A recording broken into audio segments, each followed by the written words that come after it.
יחד לב אל לב נפתח ונראה את האור שבשמיים. יחד לב אל לב נפתח בתקווה לאהבה. Shalom Lekulan, Veshalom Tzadikim, paz e plenitude a todos. Sejam todos muito bem-vindos a mais um Torah Talk, mais um episódio deste programa que fazemos sempre às sextas-feiras antes do nosso Kabbalat Shabbat, comentando a Parashá da semana. E hoje aqui comigo está Ravi Ezra Ben Levi. Seja muito bem-vindo, Ravi. Shalom a todos, shalom aos nossos internautas, ao que nos acompanham aqui nesse programa preliminar de Shabbat, antes do nosso serviço, como já citado. Essa semana, comentando a Parashá de Bo, desse ano judaico de 5.786. Parashá que vai mencionar as 3 últimas pragas e depois vai mencionar o primeiro Pessah realizado ainda dentro do Egito. Não é isso, Davi? O que a gente pode ter aí do início dessa Parashá? O que ela vai nos trazer? O que a gente pode estar comentando sobre isso? Bom, a gente tem ali a questão das pragas em si, né? Que a Parashá, na verdade, das pragas seria da semana passada. Só que tem algo interessante ali que as 10 pragas não foram dadas totalmente, né? Na Parashá da semana passada. Foram dadas apenas as primeiras 7. Certo. E nessa Parashá dessa semana nós vemos as últimas 3 pragas. E a gente não tem ainda uma prova concreta do porquê isso pode acontecer, né? Mas temos uma hipótese de como isso pode ser, é que as primeiras 7 pragas, se a gente for analisar bem ali, elas provavelmente seriam por referência, tentando afetar o sistema religioso do Egito, porque eram pragas que lembravam bastante os deuses egípcios. Já nas últimas 3 pragas seria algo mais civilizacional, isso, né? Porque elas tentaram afetar os 3 principais pilares do Egito, né? Isso. A primeira praga, então, seria os gafanhotos. Os gafanhotos, depois a escuridão e, por fim, a morte dos primogênitos. Você falou algo interessante aí, que é sobre as 7 pragas, elas terem uma relação com a espiritualidade egípcia, com a mitologia, né? A gente sabe que a mitologia egípcia, ela antecede aquela fase final ali do Império Egípcio, quando a religião era usada daquela forma opressora. Ela nasce de um passado remoto, filosófico, e que onde esses mitos, na verdade, eram símbolos de aspectos de sabedoria e metáforas e arquétipos que os egípcios traziam para eles através desses personagens, né? Mas ali, em nome dessa fé opressora e imperialista, muitos judeus morreram, as crianças que foram afogadas no Nilo, que também era uma divindade, ligada à serpente, Piton e por aí vai. E a Parashá dessa semana, as pragas, elas são mais de natureza, como você disse, de natureza civilizacional, né? E que aspectos você entende que em termos civilizacionais, essas pragas estão relacionadas? Da onde vem isso? Bom, eu observando assim melhor as 3 pragas, a gente pode observar que elas estão nos 3 pilares, principalmente políticos. Por quê? O Egito era baseado em suas colunas em 3 principais partes: a economia, a espiritualidade e a dinastia. Na economia, a principal economia do Egito era assim como a do Brasil. Ela era agrícola, né? Hoje o Brasil, quase 90% do nosso PIB é de agronomia. E nesse caso, os gafanhotos afetavam a agricultura deles, fazendo com que eles perdessem muito... O fator econômico. O fator econômico. Subsistência e da nação. Isso, de mantimentos, de alimentos para a própria população. E já a segunda praga é a escuridão. A escuridão, que afeta o lado da moral, o lado dos relacionamentos, né? E a gente também pode ver de uma maneira um pouco mais profunda que na Torá está escrito não escuridão especificamente, mas está escrito densas trevas. E densas trevas, por que densas trevas? Porque eram trevas palpáveis. Mas como seriam trevas palpáveis? Bom, se a gente olhar para uma visão simbólica, um símbolo mesmo, a gente consegue encontrar a questão do próprio faraó, que era conhecido por ser o detentor da luz, da sabedoria, da filosofia. E eles estavam passando por um momento de trevas, Aham. onde eles conseguiram deixar o seu ego Uhum. sucumbir à sua essência. Uhum. Então eles acabaram ficando cegos Aham. por essa escuridão e mudos. Eles não Aham. conseguiam ouvir os clamores de seu próprio povo e não conseguiam enxergar a dor deles. De uma certa maneira, essa escuridão, essas densas trevas citadas na Torá, de alguma maneira ela metaforiza o endurecimento do coração do próprio faraó, né? Exatamente. E o endurecimento de um coração que vai cada vez mais se tornando mais teimoso, mais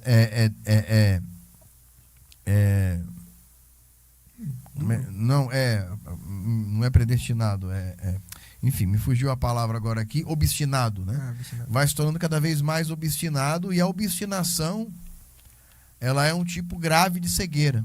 Uhum. E a obstinação do coração do faraó, nossos sábios dizem que ele primeiro endurece o coração e depois Deus endurece o coração dele ainda mais. Porque há um limite até onde a gente pode endurecer, há um limite até onde a gente pode ir antes que Deus permita que o juízo venha sobre nós.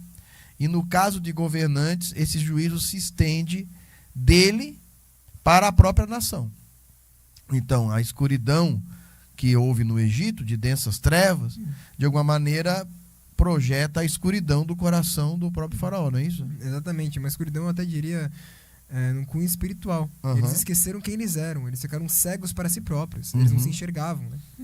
E eu disse mudos justamente porque eles chegaram a um ponto tão grande de obstinação e de teimosia, de arrogância, que eles não conseguiam ouvir a si próprios, Uhum. sabe?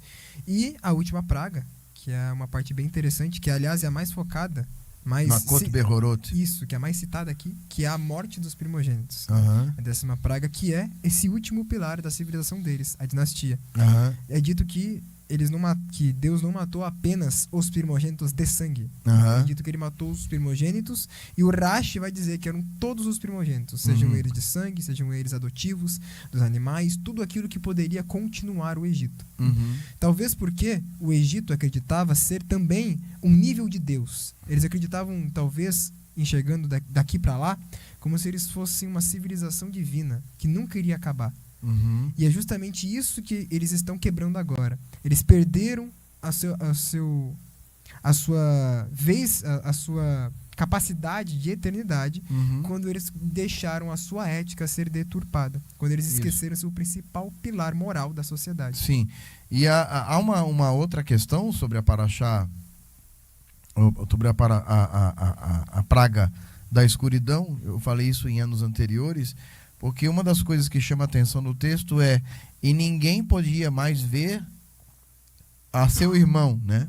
Uhum. Então, isso fala de um período também que nós vivemos hoje, que é um período de escuridão civilizacional, né? Levando em consideração aquela teoria do parafuso civilizacional, de que a civilização humana ela evolui, né? Ela vai para cima, mas ela evolui andando ao redor dessa evolução. Então, existem momentos de luz e momentos de trevas, né? E a gente reconhece esse momento de trevas quando a gente percebe certos detalhes na civilização. E um deles é a apatia com relação ao próximo. Uhum.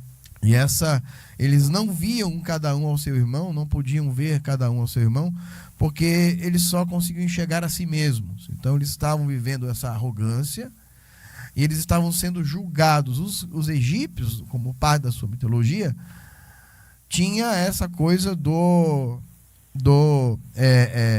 tribunal de Osíris, né? Uhum. Então é como se o coração deles estivesse sendo julgado no tribunal, né? E eles, em todas as pragas que eles sofrem ali, elas acabam metaforizando a própria mitologia deles também, né? E por fim, a morte do primogênito, eu quero lembrar que a gente tem aqui uma situação bastante grave, porque nós temos ali a figura do filho do faraó, né? E é dito que desde o filho do faraó Até o filho da escrava. até o filho da escrava, e aí o Rashi, como você citou, vai dizer que até os adotivos, né? Então, ou seja, não era uma questão étnica, era uma questão política. Ou seja, quem eram os primogênitos? Os primogênitos eram os herdeiros, representavam a próxima civilização. Nessa paraxá, os primogênitos de Israel são salvos da última praga também. E esses primogênitos de Israel, na prática, eram os sacerdotes de Israel. Tanto que, posteriormente, eles vão ser substituídos pela tribo de Levi, né? E eles pagam um tributo à tribo de Levi, para que a tribo de Levi assuma o lugar dos primogênitos de Israel. Há uma pequena diferença em número, vai estar lá na frente, na parte do censo, né? Porque, na verdade, no momento em que os primogênitos são salvos também, os filhos de Israel são salvos, eles também são tomados para Deus e como primogênitos. Então, assim, daí vem Pedionaben e tudo isso, a gente não vai falar isso agora, mas então essas 3 últimas pragas, elas são talvez as mais fortes de todas, né? O gafanhoto trazendo fome, né? A escuridão trazendo cegueira, eles não conseguiam nem mais ajudar uns aos outros, e a morte dos primogênitos trazendo luto, o que interrompe definitivamente toda a ação egípcia, né? Porque eles estarão enterrando seus filhos enquanto os filhos de Israel saem do Egito, não é isso? Exatamente. E é uma coisa interessante também a gente analisar, claro, com muito cuidado, mas talvez da mesma forma que começou, acabou as pragas, né? E a gente sempre consegue ver nessa de que as pragas começaram com um sangue e terminaram com uma morte. A gente vê que tanto na primeira praga quanto na última praga, Moshe não interferiu. Na primeira praga, ele transformou o Nilo em sangue, mas foi Aharon que colocou o cajado na água. Ele apenas declarou. E nessa praga, na praga da escuridão, na verdade, foi a última ação de Moshe. Porque o Moshe vai falar com o faraó. Vai falar, faraó, a gente pode ir fazer uma festa, uns 3 dias de caminhada aqui? Aí o faraó fala, tá bom, você tá insistindo demais, então você pode ir. Só que você pode levar as suas crianças, os seus idosos, leva todo mundo. Só deixa o gado. Por que o faraó queria deixar o gado? Porque talvez ele queria deixar um gatilho para que eles tivessem de voltar. Sim, exatamente. Eles tinham que pegar o gado. E aí Moshe fala, não, nem uma unha ficará no Egito. Vai todo mundo, até o gado. Aí o faraó já ficou esperto. Sim. E aí ele diz assim, não quero mais falar nesse assunto. E Moshe fala, pode ter certeza que você não vai ver mais o meu rosto. E aí Moshe fica com aquela cara, o que eu falo para eles? E aí Deus fala para Moshe na terceira aliá, ele vai falar, na quarta aliá, ele vai falar para Moshe o seguinte, não temas, a partir de agora eu estou no comando. Vocês sairão, vocês, suas crianças, seus idosos, seus animais, e não verás mais a face do faraó. O que dá a entender que a última praga de Moshe realmente não interferiu. Foi algo divino. E ainda diz que Deus não enviou. Ele falou, e Deus disse, eu não enviei mensageiro e eu não enviei anjo. Eu me auto-enviei. Ou seja, ele foi por ele mesmo. O que traz uma coisa bem interessante a nível cabalístico. Porque apesar dele ter dito isso, o texto fala que foi o anjo. Da morte, né? O Malachamet, né? Malachamet, o anjo da morte. Que também pode ser traduzido como mensageiro. Como mensageiro. Então ele fala, eu não enviei meu mensageiro, eu mesmo, mas depois ele fala, porque o anjo saltará, né? E a palavra saltar é o verbo passar, que é de Pessar. Daí vem a palavra Pessar, que o anjo saltou por cima da casa. E ele fala, eu mesmo, não o anjo, né? Eu mesmo. Bom, como é que a gente entende isso? Primeiramente, que as entidades angelicais, as forças angelicais de todas as frequências do plano de Beriá, enquanto verbo, né? Enquanto palavra, do plano energético, enquanto vibração, né? Que é onde os anjos mais estão, ou mesmo no plano físico, quando anjos encarnam, como no caso da Paraxá de Vaerá, lá de Avraham Avinu, Tudo, na verdade, são adensamentos e projeções teofânicas, como a gente gosta de dizer, do próprio Deus. São manifestações do próprio Hashem. Então, o anjo também é uma manifestação de Hashem. O anjo da morte é uma manifestação de Hashem. Então, e essa é a diferença, né, entre a Kabbalah Maasít judaica e a Kabbalah Maasít extra-judaica, né, esotérica ou hermética, etc. Porque na Kabbalah Maasít judaica plenamente não existem as figuras das entidades, né, porque se assim o fosse, seria considerado idolatria.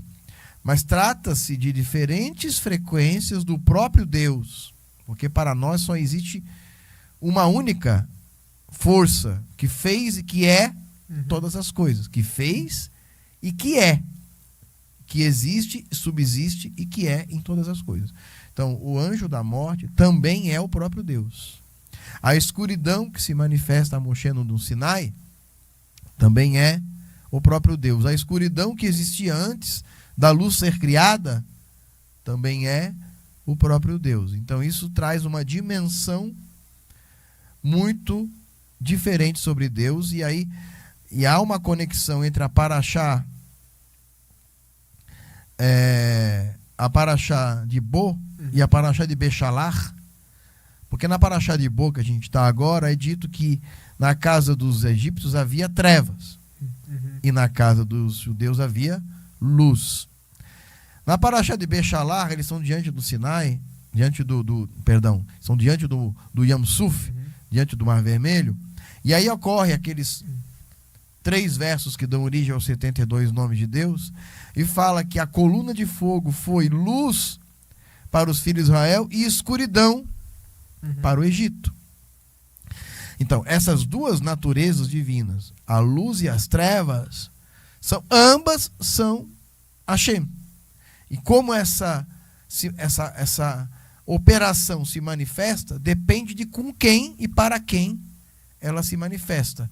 Se com din, juízo, gevurá, ou se com hesed, bondade, misericórdia, expansão e acolhimento, né? E a gente vê sempre esse equilíbrio muito presente, tanto na Torá quanto na cultura judaica, né? E você falando isso, me veio claramente a imagem do Havdalah. Se nós falamos que separasse a luz da escuridão, Israel dos demais povos, o 7º dia dos 6 dias de trabalho, e bendito sejas tu que separas o santo do profano. Então sempre esse equilíbrio entre escuridão e luz, entre bem e mal, entre anjos e forças malignas, elas sempre estão em equilíbrio. Deus, ele é o equilíbrio, nós precisamos do equilíbrio divino para que o mundo se mantenha em pé. E é justamente esse desequilíbrio que às vezes a gente consegue enxergar em algumas civilizações que vai acabar ocasionando o fim delas. Mas não o desequilíbrio em si, mas a falta de visão desse desequilíbrio. Às vezes a gente vê as pessoas olhando para Deus com uma visão bonzinha o tempo inteiro, né? Como aquele pai celestial sentado num trono nas nuvens. Exatamente. Mas essa é uma visão desequilibrada de Deus, sabe? É uma visão infantil, né? Talvez até um pouco infantil, talvez uma síndrome de Édipo. Tenta enxergar o pai em tudo. E essa é outra questão, porque Deus também, no início, foi chamado de El Shaddai. Então ele também era feminino. Feminino, isso. Então esse também é o equilíbrio. Não é à toa que nós aqui no mundo, quando foi criado homem e mulher. Se o homem, enquanto raça humana, é a face e a semelhança de Deus, então nós também somos o equilíbrio dele. Esse equilíbrio sempre foi presente, né? Exatamente. Então, tanto masculino quanto feminino, tanto luz quanto trevas, tanto astro maior, astro menor para governar o dia, governar a noite, todas são manifestações de Deus. E o anjo da morte também é uma manifestação de Deus. E o pior juízo, diz os nossos sábios, o pior juízo que se pode trazer sobre alguém é a morte de um filho. Esse é o pior juízo, né? Não que toda morte de um filho seja um juízo, mas quando é o pior juízo que se pode trazer sobre alguém. É algo irreversível. É algo irreversível, é uma dor impossível de ser resolvida. E quando Hashem permite que todo o Egito perca seus primogênitos, todos eles, todo o Egito teve de velar e sepultar seus primogênitos. O pranto do Egito foi algo muito sério, algo que atingiu os céus, que talvez os céus também, de uma certa maneira, choraram com a morte dos primogênitos egípcios, mas era um equilíbrio que precisava acontecer, porque os egípcios também promoveram em série a morte dos filhos de Israel, quando os meninos nasciam e eles jogavam esses meninos no Nilo para que eles morressem. Então, na verdade, a história do Êxodo, ela não começa com a saída do Egito. A história do Êxodo, ela começa com o fim da tolerância. A tolerância divina. Hashem, ele trabalha com dois aspectos de si. E a sua natureza interfere no mundo, dizem os sábios, de duas maneiras. Ele com Hesed e Mishpat, né? Que é Hesed, bondade, misericórdia e juízo, né? Ou Din. Tá? E aí é o que aconteceu no dilúvio. Então, o dilúvio é uma outra metáfora da mesma coisa. Um fim civilizacional. Um civilizacional. Então, o dilúvio recaiu sobre a civilização humana mesopotâmica, que é a mais antiga civilização humana com escrita. Ou seja, se você perguntar quando que a humanidade começou, bom, depende do que você considera a humanidade. Se você considera a humanidade os homens de Neandertal, se você considera a humanidade os australopitecos, depende do Homo erectus, do Homo habilis, do Homo sapiens. Em algum momento esse Homo sapiens ele começa a escrever e a criar cidades, civilização e religião. Essas três coisas: religião, tecnologia mínima de construção, né? Agricultura, a tecnologia de agricultura e a escrita. Então, qual é a civilização mais antiga conhecida? São os mesopotâmicos. E essa civilização foi destruída no dilúvio, citado na Bíblia. Mas antes disso, houve uma tolerância. É dito que eles se tornaram maus e grotescos e matavam uns aos outros. E a alma disse a Deus: a minha alma não estará para sempre com eles. E os dias deles serão 120 anos. Então foi dado 120 anos. E quando o texto lá de Noé vai falar que Deus enviou primeiro Geshem, chuva, e depois o Mabul, o dilúvio, significa que Deus deu oportunidade a eles de se arrepender, de fazer techuvá. No fim, depois de um tempo de Geshem, onde Hesed estava imperando, por fim Deus manda o dilúvio, e aí não houve mais como resolver. As portas da arca foram lacradas pelos anjos, e mesmo que Noé tentasse, ele não poderia abrir a arca. Tanto que ele abriu a escotilha de cima para mandar o corvo, depois a Ioná, a pombinha. Sim, porque na verdade as portas eram lacradas por fora, e depois falei, as portas da arca foram abertas. Sim. E aqui foi a mesma coisa, né? Essa transição de era de novo, a gente vê o Egito, e o Egito, que foi a grande civilização do mundo, posterior à mesopotâmica, isso é transferido para o Egito. O Egito é o herdeiro de tudo isso, mas o Egito também se soberbece. E aí foi dado a eles a oportunidade. E quando eles passaram a matar os meninos hebreus deliberadamente, em larga escala, ali o êxodo começa.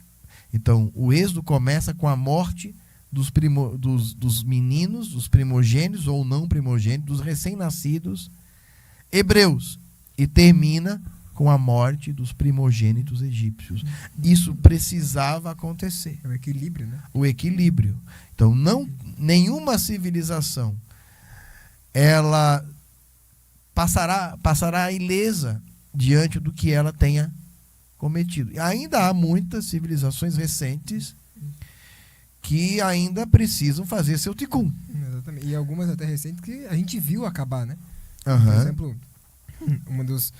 um dos maiores impérios da época monárquica do mundo, né, a Alemanha, Aham. ela também entrou no seu próprio declínio Aham. político. Exato. Na época da Segunda Guerra Mundial, Exato. onde ela matou deliberadamente um povo inocente, culpando eles de um problema deles. Isso. E isso acabou fazendo eles caírem e eles entrarem em declínio. Então a Alemanha que a gente conhece hoje, o resultado do Muro de Berlim.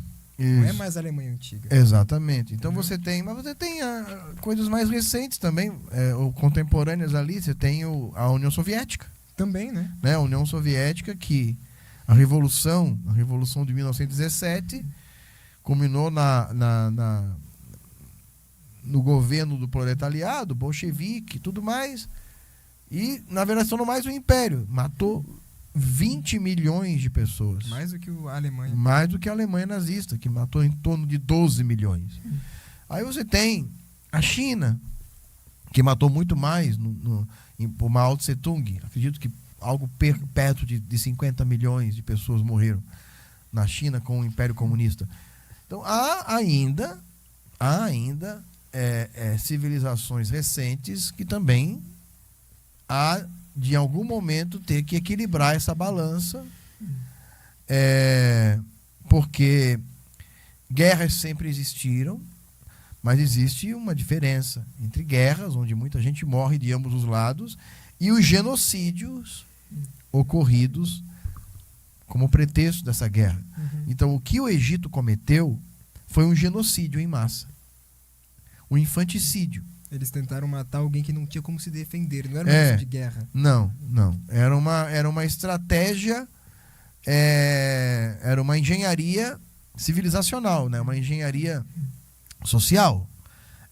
A ideia era diminuir o número daqueles que eles temiam, matando as crianças, né?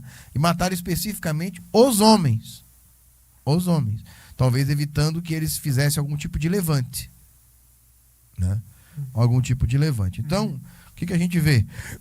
Que essa é um equilíbrio e que a Paraxá também fala, a Paraxá das Pragas, fala sobre esse equilíbrio e tem o divino como a mão invisível que interfere no mundo e que traz equilíbrio para o mundo, por vezes através de juízo mesmo, que era o caso do anjo da morte, né? Mas o que a gente pode falar um pouco mais sobre a instituição do Pêssar dentro dessa Paraxá ainda, e sobre a questão do vai falar um pouco do convertido. É a primeira Paraxá que vai falar da questão do guerreiro, do convertido, e da aplicação já no tempo moderno na época de Moshe, no caso, não em relação a Abraão, 400 anos antes, da circuncisão, não é isso? Exatamente. Vamos começar falando aí do Pêssar, das leis de Pêssar e de Rosh Chodesh. E a Paraxá, ela vai, diferente de outras Parashiot anteriores, que davam esses, como eu sempre digo, saltos temporais.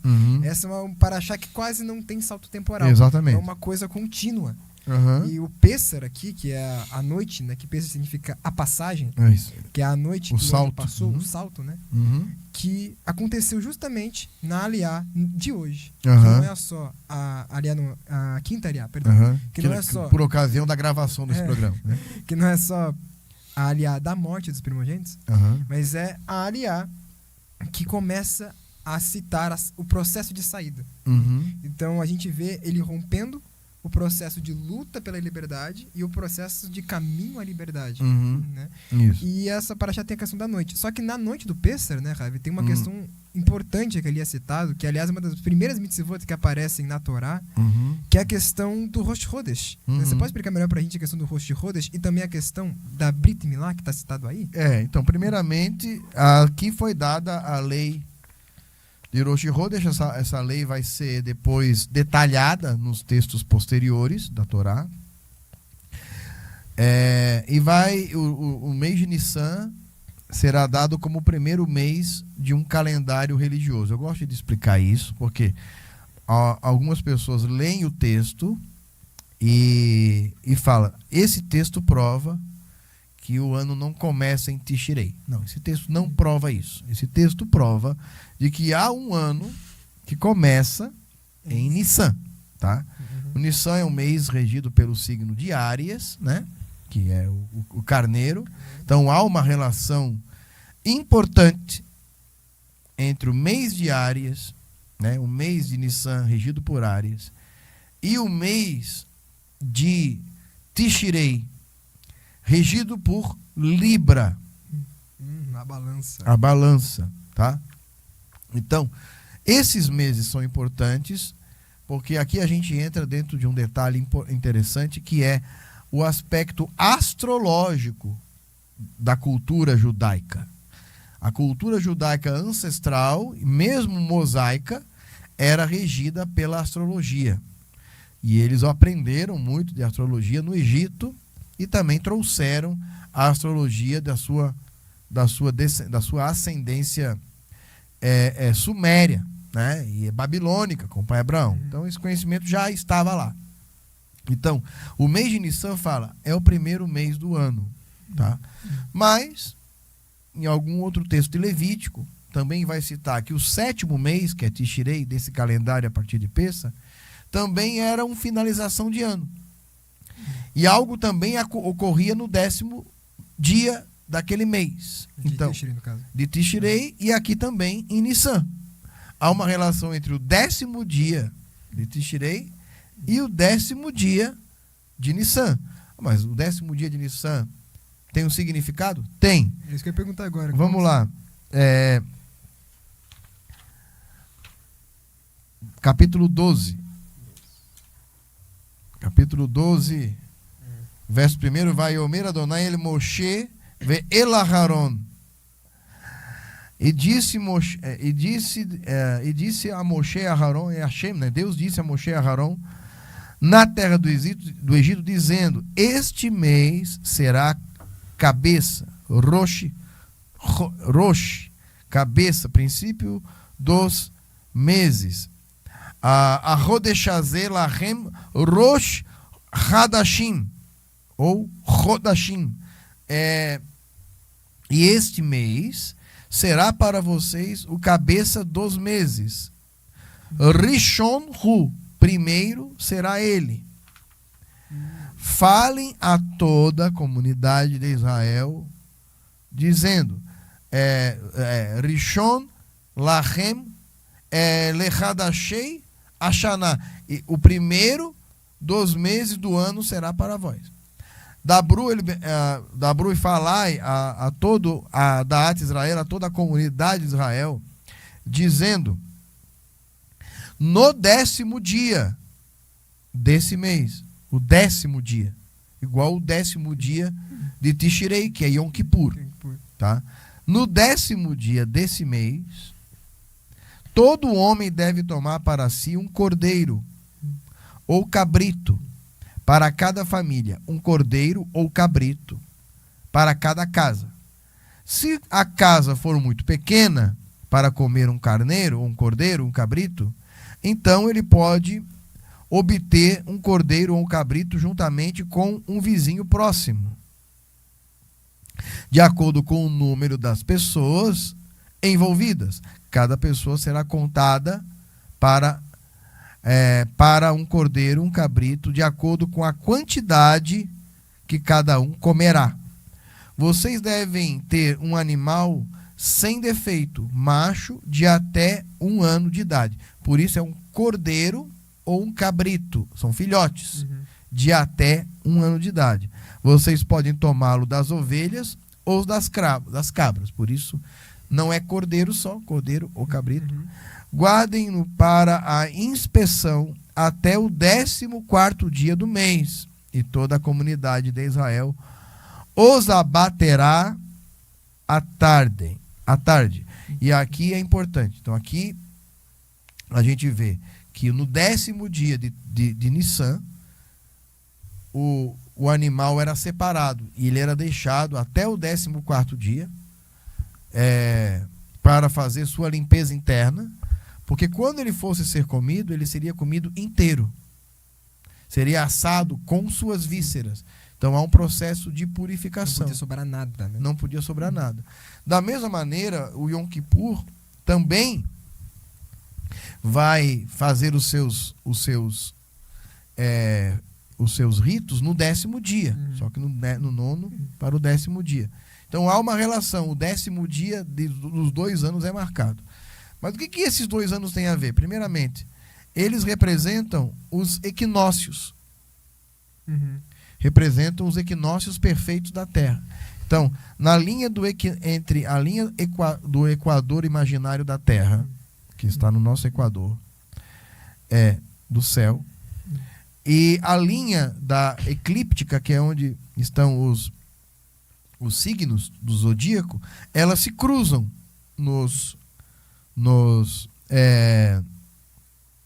elas se cruzam nos solstícios, tá? Fazendo um X, e elas se alinham nos equinócios. Então, o equinócio é justamente quando essas linhas se encontram, esse ponto de encontro. Então, do lado de cá, eu tenho o mês de Nissan, e do lado de lá, eu tenho o mês de Tishrei. Exatamente sincronizados. Então, na verdade, seria um ano só? Na verdade, são 2 anos de um mesmo ciclo. Um que começa aqui, e aí o 7º mês é esse, e outro que começa aqui, e o 7º mês é esse. São intervalos de 7 meses e um ciclo de 12 meses. O primeiro mês do calendário civil é o 7º do religioso. O primeiro mês do calendário religioso é o 7º do calendário civil. Então, esses 2 anos, eles se entrelaçam. Tá? Eles formam esse ciclo de 7 em 7 meses. Tá? Por quê? Os números 7 está perfeitamente ligado com o calendário judaico. Nós celebramos o 7º dia, e nós celebramos o 7º mês, nós celebramos o 7º ano, nós celebramos 7 septênios, a contar de Pêssar. 7 semanas completas. 7 semanas completas. Celebramos o 50º, que é o primeiro ano depois de um ciclo de 49, e o 50º dia depois de um ciclo de 49 dias. Temos 2 festas com 7 dias. Temos 2 festas com 7 dias, a festa de Sukkot e a festa de Pêssar, tá?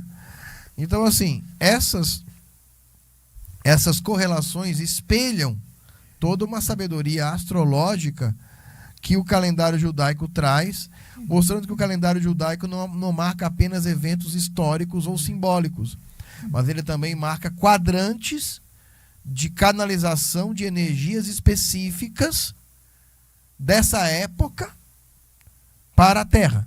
Por isso que fala que esses são os meus moadim, esses são os meus tempos determinados para vós. Ou seja, esses moadim, eles representam períodos de canalização vibracional, energética, que estão em ação no mundo. E como isso se manifesta fisicamente? Se manifesta através dos rituais. Os rituais adensam esses processos, canalizam esses processos, transmutam esses processos e utilizam desses processos favoravelmente. Ou seja, eu estou aproveitando o ensejo desse relógio cósmico para trazer para mim uma determinada ação. E se você parar para pensar, o que os israelitas fizeram no Egito para que o anjo da morte pulasse sobre suas casas? Eles fizeram um rito. Todos eles mataram o animal, passaram o sangue do animal na porta, e o anjo da morte saltou por cima dessas casas sem fazer mal algum. O que eles fizeram foi um ato operativo. Hoje, isso seria chamado por muitos de bruxaria. Matar um animal, pegar o sangue do animal, passar na porta, seria chamado de bruxaria. Seria chamado de ritual satânico, talvez por alguns. Mas, na verdade, é um ritual. E hoje não é diferente pro povo judeu, né? A gente Não. coloca mesmo usar na porta até hoje. Exatamente. Que é um símbolo de proteção. Exatamente. E a gente coloca o Shin de Shaddai, né? Na nossa porta. Então, assim, existe o aspecto cabalístico, esotérico e místico desses acontecimentos. Então, o primeiro mês do ano religioso vai tornar o 7º mês de seu calendário o primeiro mês do calendário civil. Então, o civil e o religioso se encontram. Nossas atividades econômicas se encontram com a nossa espiritualidade. Uma toca a outra. Elas não estão separadas. Elas estão sobrepostas. Irav, tem um comentário que eu queria fazer. E eu queria saber se eu errar alguma coisa, você pode me corrigir, tá? Mas é citado que teve morte nos egípcios, né? Sim. Mas teve morte nos hebreus também. Porque da mesma forma que eles perderam seus filhos, nós, olhando para uma visão mais humana, nós também sacrificamos o nosso corban e passamos esse sangue em nossas portas. E que em nenhuma parte dessa aliá, dessa paraxá ou dessa aliá, a gente vê o povo de Israel comemorando essa morte. Não. Então talvez esse sangue, essa morte do corban, seria também uma forma de solidariedade ao povo que, mesmo ter sido cruel nessa última fase, foi o povo que por 400 anos deu abrigo a eles? Pode ser uma leitura possível. Não vou dizer que é verdade, que não é verdade. É uma leitura possível que você fez. Veja bem, da mesma maneira que a gente passa o sangue na porta, a gente não passa mais. A gente passou uma única vez lá no Egito. É importante corrigir essa informação errada. Os judeus celebravam todos os anos passando o sangue na porta. Não, isso aconteceu uma única vez. Né? Esse rito foi específico para aquela praga na porta. Mas nós, hoje, durante o Seder de Pessah, nós derrubamos uma gota de vinho no prato para cada praga mencionada. Para cada praga mencionada, uma gota de vinho. Por quê? Em solidariedade. Dizendo, gente morreu ali, animais morreram ali, a terra foi manchada com o sangue de inocentes ali. Porque nem todos os egípcios primogênitos eram culpados. Principalmente os infantis, né? As crianças. Principalmente as crianças. Então, a gente vê ali com tristeza o que aconteceu. Tá? Por um lado, o Eterno nos salvou de nossos inimigos. Por outro lado, o custo disso foi inevitável. O que mostra que o universo ele é regido por forças amorais. Elas não são nem morais e nem imorais. Elas são amorais. Elas estão fora da questão moral, né? Exatamente. Elas apenas trabalham pelo equilíbrio. Por exemplo, um leão, quando ele abate um cervo... Abate não, né? Ele mata. Ele mata. Ele vai lá e não abate, ele mata. É uma maneira de dizer. Ele vai lá e abocanha um cervo, uma zebra, ele está só matando a fome dele. Não dá para ter pena da zebra, que é abocanhada pelo leão, né? O leão é um opressor? Não, o leão é apenas um leão. Ele é um ser amoral. E nós também abatemos nossos animais. A diferença entre nós e o leão é que nós temos moral. Então a Torá nos coloca leis para que empreguemos moral até na hora de abater os nossos animais. Quando eu como de uma carne que não é caché, eu estou comendo uma carne contaminada por essa ação animal de comer uma carne que não foi abatida de acordo com a Torá. Eu estou comendo uma energia negativa, eu estou adquirindo quelipá. E você também estaria não só adquirindo, como você estaria influenciando, porque você está pagando por aquilo. Exatamente. Você está incentivando aquela carne que foi morta desumanamente, digamos assim. Desanimadamente. Sem dignidade para o próprio animal. Porque, como novamente, voltando aqui, o mundo é um equilíbrio. Sim. Até mesmo os animais têm um instinto de equilíbrio. Eles matam também. Os animais também são, entre aspas, assassinos, mas para um equilíbrio deles próprios. Se o leão não matar a zebra, Uhum. o leão vai morrer de fome. Exatamente. Entendeu? Então isso é a moral. O ser humano detém moral, diferente dos animais. Agora, as forças do universo, elas são forças amorais. Então, o Malach-Hamet, nesse caso, não o anjo da aliança, o anjo da morte, o Malach-Hamet, ele é um ser amoral. É uma entidade amoral, não é um ser independente de Deus, embora se manifeste como tal, ele faz o que tem que fazer. Então, Deus, acima de tudo isso, o Deus que interage com o mundo, interage a partir de forças amorais, e o mundo responde, e as forças respondem ao mundo dentro do processo civilizatório do próprio homem e da própria natureza. Então é claro que os egípcios morreram e que isso foi uma lástima, mas sou eu, um ser moral, olhando para isso.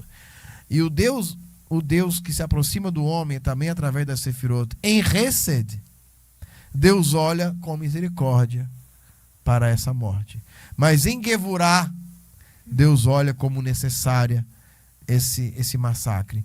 Então, quando se trata de sair desse plano e lá em cima, no plano de Atzilut, não existe bem e não existe mal. O mundo do bem e do mal é um mundo habitado por nós. Adam, ao comer o Etz Da'at,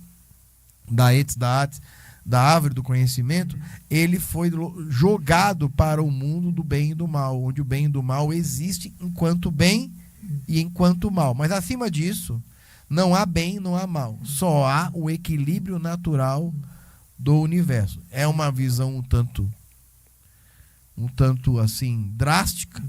Se eu olhar, então, não, eu não me livrarei daquilo que é natural, das forças amorais que regem o universo. E há momentos em que nem a misericórdia divina é capaz de nos suprir. Por quê? Porque estamos debaixo de uma lei que vai trazer o equilíbrio inevitavelmente para nós. E aí vai depender do nosso papel de fazer techuvá, né? Mais ou menos isso. E essa paraxá, ela se chama Bo, mas eu acho que se eu fosse para eu dar o nome dela, eu chamaria ela de Dan. Porque é a paraxá do sangue. Mas ela começa... É Dan, sangue. Porque ela começa com mortes, ela depois tem a coisa da morte do bezerrinho, da cabritinha, para passar o sangue na porta. E depois tem a Brit Milá, que também é o sangue. Que também é o sangue. É a paraxá do sangue. Ver que essa Brit Milá, ela é ordenada aqui, mas ela não é citada aqui só. Ela começa lá em Bereshit, com Abraham Avinu. Sim. O que a gente pode entender mais aprofunda sobre essa questão da Brit Milá? E a ligação com a festa de Pessah. Eu sei que ainda estamos um pouco longe da festa, mas espiritualmente estamos já nos preparando para ela, né, já que Purim não é considerada uma festa oficial. Uma festa bíblica. É uma festa bíblica. Então, estamos nos preparando para Pessah. O que a gente poderia ver sobre essa paraxá? A gente estava falando antes de começar a gravação, né, que a paraxá do Pessah não ocorre em Pessah, né? Ela ocorre antes. Talvez nos dizendo que já desde agora já estamos nos preparando para Pessah. É quase como se disséssemos que o momento que estamos vivendo do nosso calendário, ele é o momento ali parecido com o momento das pragas. Então é como se Moshe tivesse chegado agora, tá? Moshe tivesse chegado agora. É dito que Moshe nasceu em 1º de Adar, pisciano, portanto. Nasceu em 1º de Adar. Bom, 1º de Adar está chegando ali. É dito que quando ele veio ao Egito, ele tinha 80 anos de idade, né? Já tinha se passado 80 anos. E os sábios interpretam que esses anos são anos completos.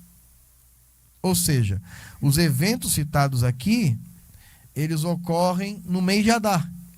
Supostamente no aniversário dele. A partir do aniversário dele. Então, quando ele faz 80 anos, ele tem um encontro com a Hashem na sarça. Da sarça ele é chamado para lá.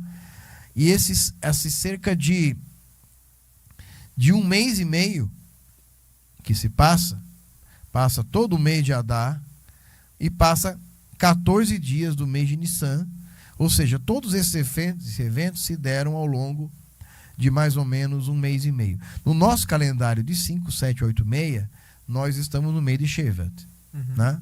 Não no mês de Adar, por conta dessa variação calendarial que a gente tem. Mas a gente já está então aí há 2 meses e meio quase de Pêssar, e a gente já vai se preparando para isso. E uma das coisas que a preparação de Pêssar vai trazer é quem podia participar do Pêssar. Vamos deixar claro que quando a Torá fala de Pêssar, ela não está falando da festa. Porque a Torá chama de a festa de Hag Matzot, hoje também conhecida como Pêssar. A Torá, quando fala de Pêssar, ela está falando do Corban de Pêssar. Daquela noite específica. Não, está falando do animal. Ah, do animal. Do animal. O animal é o Pêssar. Então, ele não poderá comer do Pêssar. Do sacrifício. Do sacrifício. Não, ele não podia. Hoje nós temos aí ervas amargas, temos matzá. Qual é a proibição para um não-judeu comer matzá ou comer ervas amargas? Nenhuma. Então não vamos confundir uma coisa com a outra, tá? O não-judeu, ele estava impedido de comer o Corban de Pêssar porque ele era um ato judaico. Fazia parte da nossa ritualística. Da nossa ritualística. Então não é que ele estava impedido, ele não fazia parte dele. Ele era um estrangeiro. Porque a condição dele era a condição de um incircunciso. E aí, o versículo 40, o Passuque 43,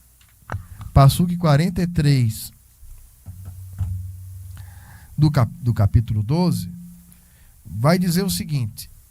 46 ou 3? 43. Vai dizer o seguinte. E disse Deus a Moshe e a Aharon, esta é a Rukat Pêssar, essa é a lei de Pêssar.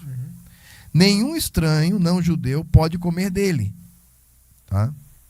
Qualquer escravo pertencente a um homem, o qual foi comprado com dinheiro, deve ser circuncidado, e então o escravo pode comê-lo.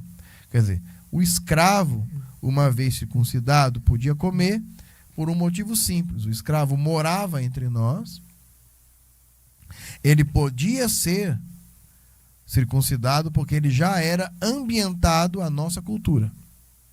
E ele já praticava diversas leis, inclusive de Shabat. Os Avadim, eles guardavam o Shabat junto conosco. Tá? Eles também não comiam sangue, dam. E aí ele só precisava praticar as outras leis e aí ser circuncidado. Um residente gentil ou um não-judeu circuncidado que foi assalariado para trabalhar não pode comer dele. Então, vou explicar aqui. Quem é o estrangeiro? A palavra estrangeiro é nehar. A palavra para um estrangeiro residente entre nós é ger. A palavra para um estrangeiro assalariado é sahir. O que seria um estrangeiro assalariado? É um estrangeiro contratado, um jornaleiro, por jornada, para, por exemplo, colher o nosso trigo. Um empregado nosso. Um empregado jornaleiro, não é um empregado fixo. Ah, sim. É um empregado por jornada. Para aquilo ali. É um freelancer. Você contrata ele para colheita. Isso acontece ainda muito no Brasil, na colheita do café, na colheita de grãos. Contrata as pessoas para colher. Aquela pessoa ali não é da nossa comunidade. Não é do nosso povo. Ela não poderia comer do Pêssar, do sacrifício. Mesmo que ela dissesse, eu quero me circuncidar. Não, ela não teve a vivência. Para que um Nehar pudesse ser circuncidado, ele tinha que passar a condição de ger. O outro caso era o Toshav, que era o transeunte, o acampador. Era comum que tribos passassem e morassem um tempo e fossem embora.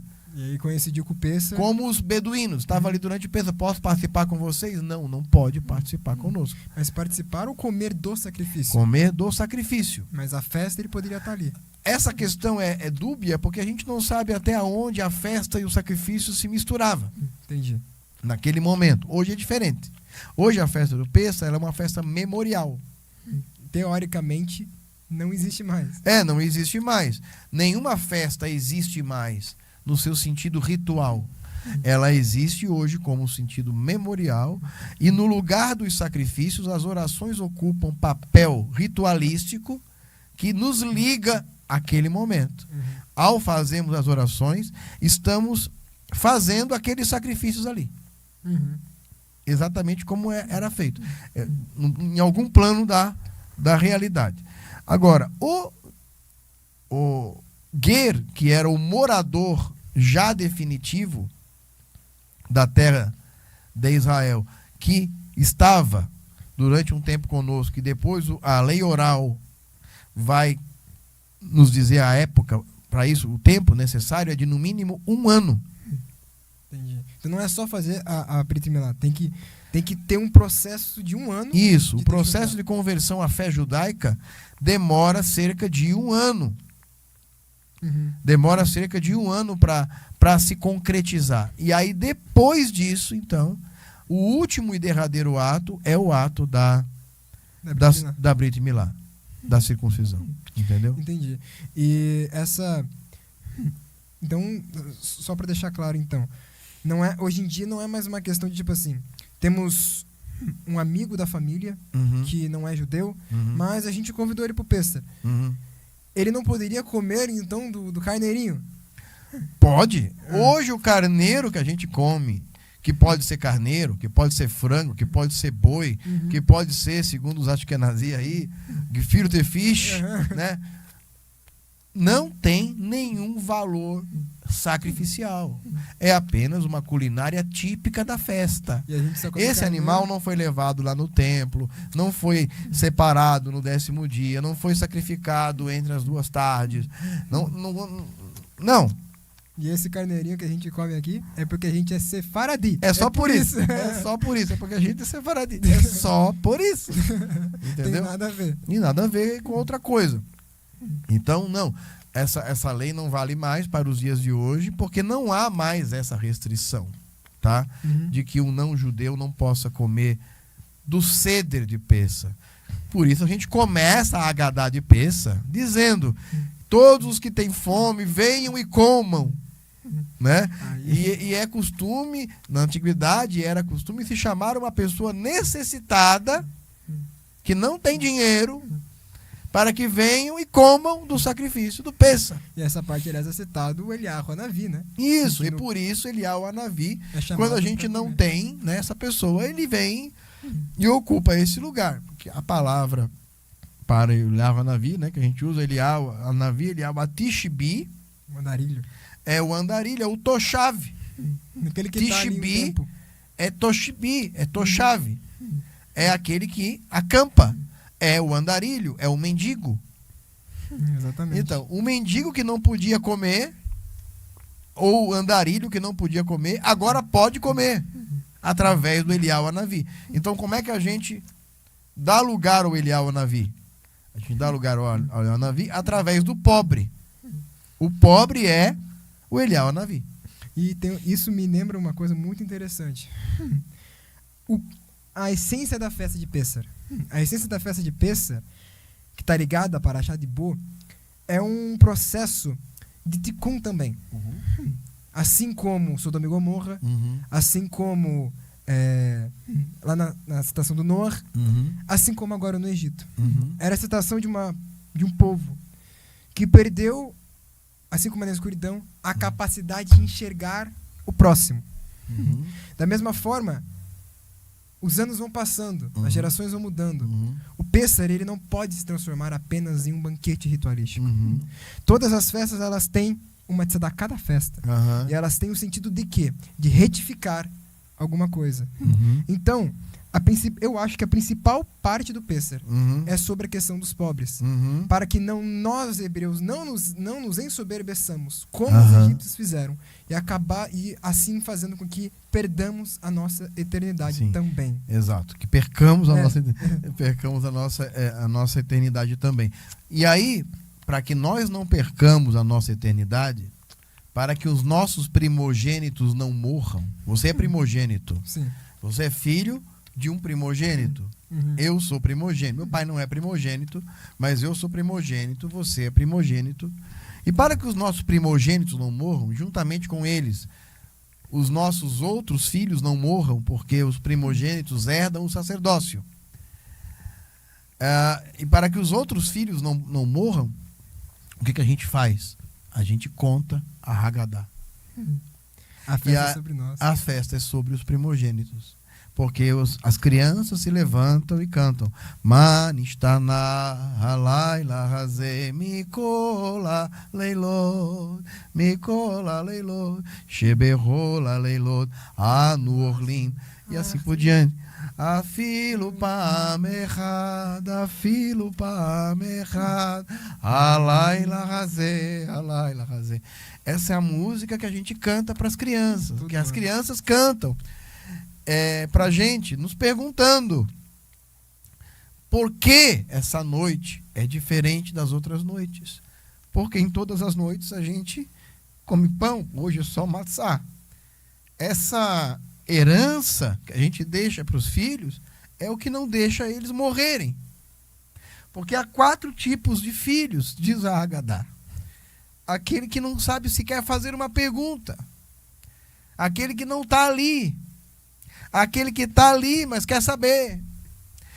Então, cada filho que representa um aspecto da nossa identidade, ele testemunha a nossa responsabilidade de não deixar acontecer com a gente o que aconteceu com os egípcios, que tiveram seus filhos mortos.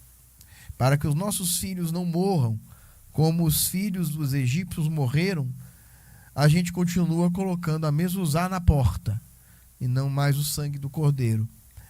A gente continua cantando Manistaná, continua cantando Dayenu, continua contando as nossas histórias, continua falando dos nossos ancestrais, continua tornando viva a nossa identidade, e para que se cumpra em mim e nas gerações seguintes a expressão Am Israel Hai, o povo de Israel vive.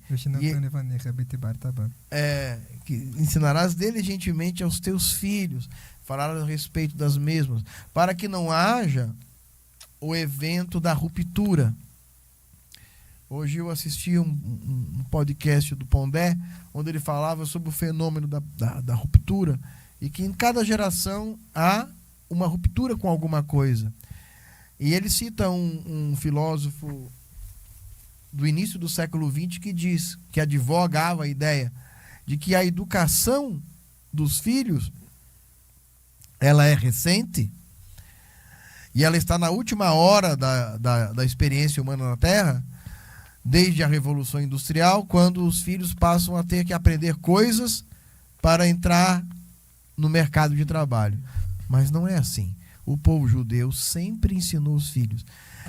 Porque no momento em que eu digo para a criança que ela tem que aprender algo, eu ajudo ela a se manter como parte de um elo, para que não haja ruptura, para que os nossos filhos não rompam com o legado de seus ancestrais, para que a nação de Israel não desapareça.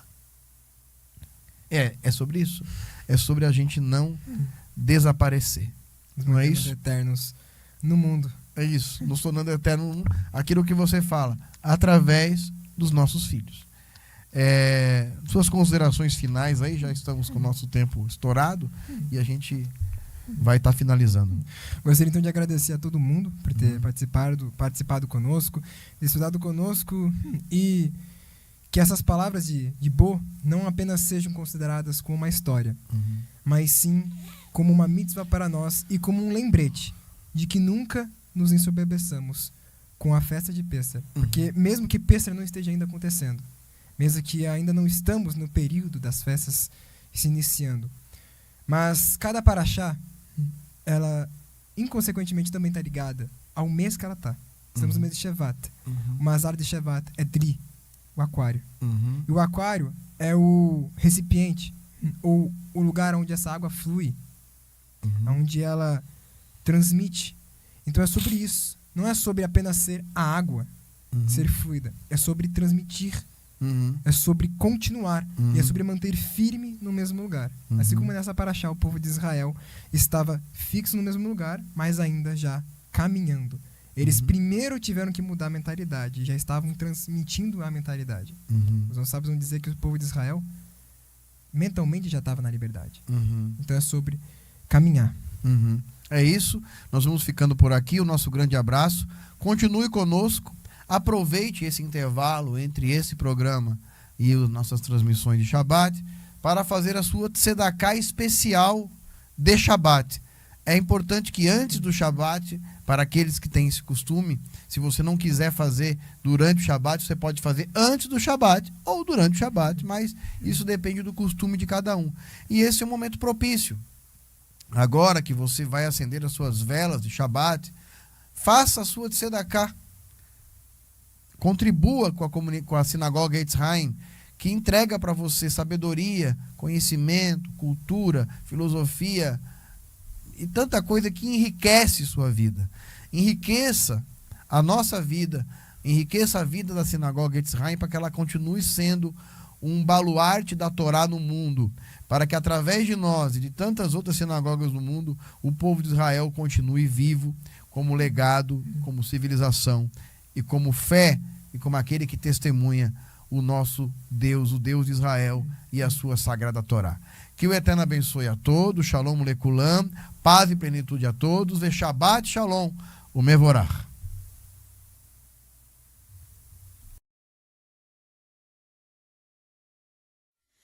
יחד לב אל לב נפתח ונראה את האור שבשמיים. יחד לב אל לב נפתח בתקווה